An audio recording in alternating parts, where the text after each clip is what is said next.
What should be in a shareholders agreement? Righto, stick around and I'll tell you the key clauses that should be in there.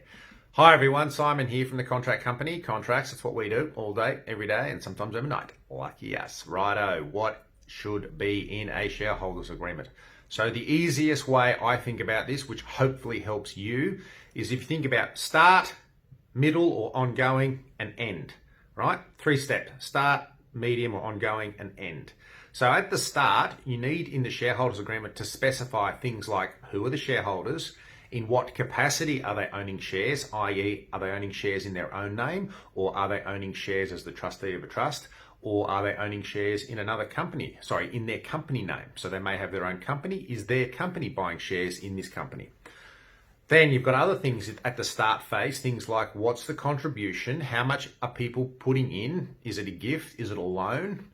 What allocation of shares are they going to get for the money they're contributing? And then, what type of shares? Are they all A-class shares? Are they B-class shares? Because different shares in most companies have different rights attaching to them, even though 90% of all companies, you just basically get the A-class shares, the standard shares. So start, who is it? How many shares are they getting and what for? So that's really that's what you need in the shareholders agreement at the start of it. Then in the middle phase, while the actual parties are all working and running the company, you need things like how are meetings to be governed, how often are meetings to occur, how do the people appoint a CEO, or is there going to be a CEO? How can decisions be made about money? For instance, you might want to say in your shareholders agreement, if there's 3 of you, you might say that unanimous consent is required if the company wants to make a decision that is over or has an impact that's over $5,000, or if that company wants to sign an agreement, say, with a service provider, and that contract's worth more than $5,000, that all the parties have to consent. So you can put in clauses like that give all shareholders some comfort that the company's just not going to enter into contracts and pay out money with third parties without all of them agreeing. So there's a whole lot of other clauses in there as well, things like who controls the company bank account, is there going to be a company accountant?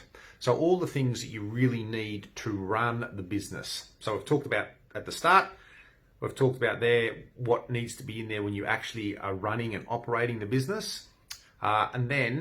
And I think this is the most crucial part, the end phase. So what other clauses do you need in a shareholders agreement at the end of things? And when I mean the end, what I mean by that is when one or more shareholders want to leave.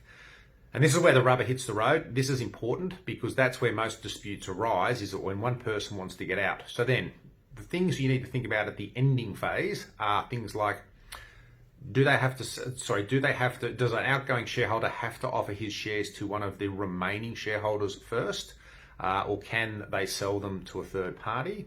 Do the remaining shareholders get to consent to who that incoming party is?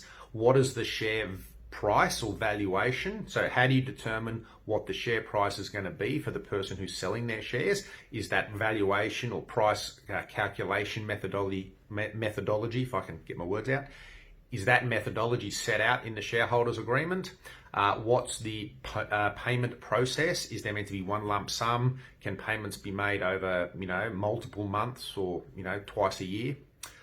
So there's a whole lot of stuff that goes into a shareholders agreement in terms of start, middle, and then the end. And as I said, I think having that ending phase captured accurately in the shareholders agreement is the most important one, because that's usually where the disputes arise when someone wants to get out and they want to get their cash. And then it's, well, how much cash do I get? When do I get it? Who do I get it from? Because who can I sell to? And all those sorts of things. So there's plenty of issues to think about with shareholders agreement. They're complex documents. Well, they can be complex documents. Some of them are pretty easy, depending on, the agreement that the shareholders agree to make between themselves. Other times they can be very complex. Anyway, that's just our view as to what we think should be in a shareholders agreement, but it's a good way to think about it.